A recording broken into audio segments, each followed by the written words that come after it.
After nearly 9 months of preparing for LegCo election, with the climax during summer and the dust settle a bit, I would like to turn your attention to something crucial in the coming 4 years regarding the outlook of Hong Kong, whether politically or economically or whatever perspective you want to choose.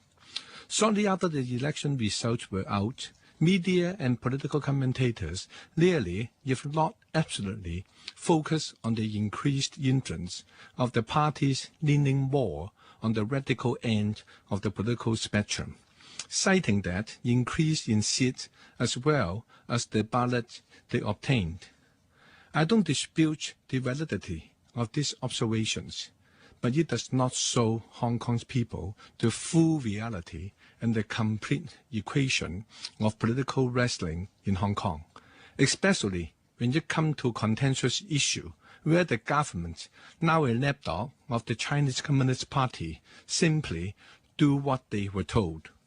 Yes, with the re-election of Raymond Wong Yuk-man, the election of new faces, my fellow People Powers member Raymond Chen, also known as Low Bit, and like-minded colleagues in the legislature, the voice of the more direct and assertive political spectrum appeared to have a bigger volume.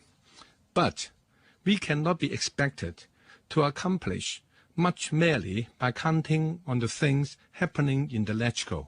We, as usual, are sadly outnumbered by the pro-establishment member, with the majority still guaranteed by the pathetically poor mandated functional constituent members, not to mention the voting mechanism, which any private bills must clear the hurdles of the vote in the functional constituency members. Our hands are tied. Yet there is no reason to feel despair. Over the years, I have seen cases where we thought we lost hope. No, we still have our people outside the council who were the true givers of the political mandate, which this government has none. In such an unbalanced legislature, Hong Kong people have to be more forefront, active, vocal and creative to drive the issue outside LegCo. Take the Article 23 legislation back in 2003, before 500,000 people strong took to the street on July 1st. No political commentators would think there was hope to force the government to shelve this bill. I could not imagine the atmosphere of despair and hopelessness, because if the bill was put forward for voting, it would certainly pass because the opposition was outnumbered. Yet, thanks to the people in Hong Kong who came out, breathing the scorching heat and having sore feet afterwards, the government backed down.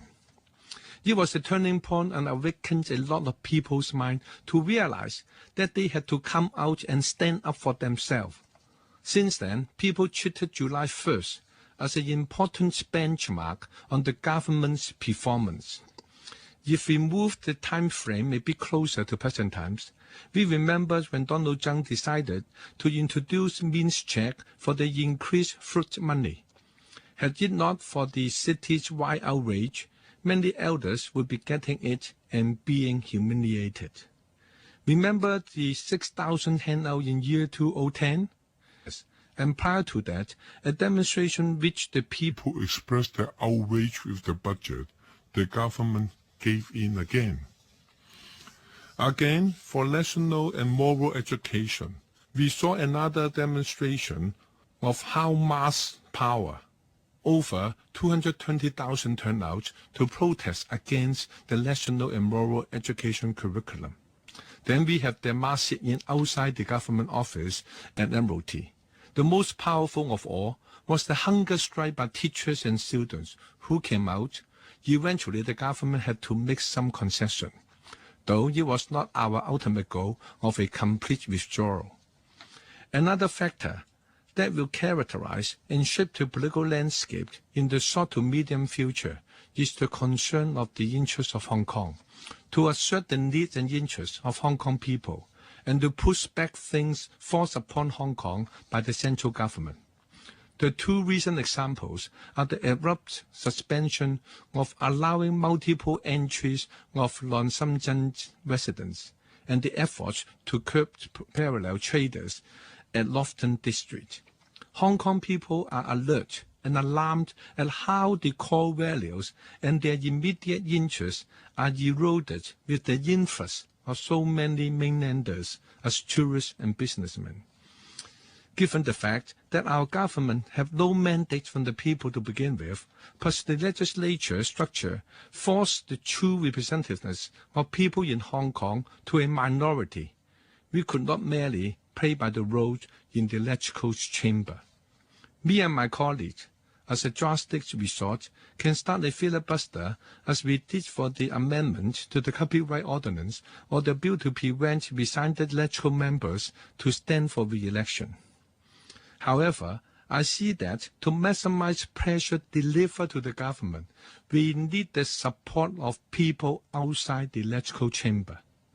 The large turnout in demonstration, their creative expression in the internet via Facebook sharing, and their phone-in to radio shows would give the minority opposition the people's mandate. With the central government's increasing interference with Hong Kong's matters, the next 4 years, we would expect more confrontation, as our CE will keep countering to the central government, pandering to their whims, and would bulldoze this way in any policy, and ready to sacrifice the interests of Hong Kong people and their core values. With the grim outlook in mind, we have prepared ourselves not just as legislators, but also as citizens. We keep our eye open, step up our scrutiny to the government, and perhaps slope around to check if they try to bypass us. Moreover, after 100 days with this new administration, it is clear that the mass participation and movement will be more and more crucial in two aspects. This is the main political force to sway the government, and this had to be driven with Hong Kong's local interests being the priority. In conclusion, the key to galvanize, support, and to put pressure to the government is mass participation with emphasis, local priorities, and the active opposition in the legislature. As an ending note, let's draw our inspiration about the power of the people, which we stand up for our rights. Thomas Jefferson, the first president of the United States, told us more than 200 years ago, when the people fear the government, you have tyranny. When the government fears the people, you have liberty. And you've been listening to this week's Letter to Hong Kong, and it came from Power People legislator Albert Chan. Coming up to 25 minutes now past 8 o'clock. AM, FM, and live online. This is Radio 3.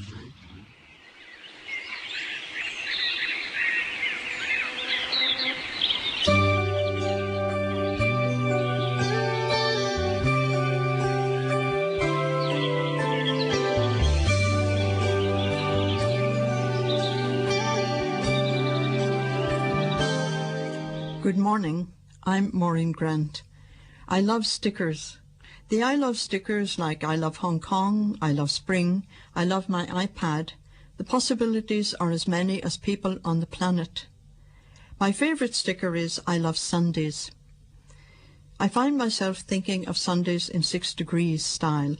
First degree, there is the latitude for a longer sleep, if I want it. This extra hour is certainly the case when I have to take a late Saturday night Skype call from South America or the US. In both places, they are just waking and often forget that in Hong Kong it is bedtime. The second degree marks my walk to the bookstand to purchase the Morning Post. I really enjoy the Post magazine, hence the use of the tag 6 degrees. When teaching in China, I missed that part of Sundays. While for one reason or another the paper itself did not always arrive, the Post magazine never did. My third degree, the many fashion pages that no doubt delight the fashion models and photographers, these pages I breeze over, but one image still niggles, that of a small clutch bag. The price tag a mere $6,500, the whole monthly pay of many workers. I wondered, had the Post proofreader got the figure wrong?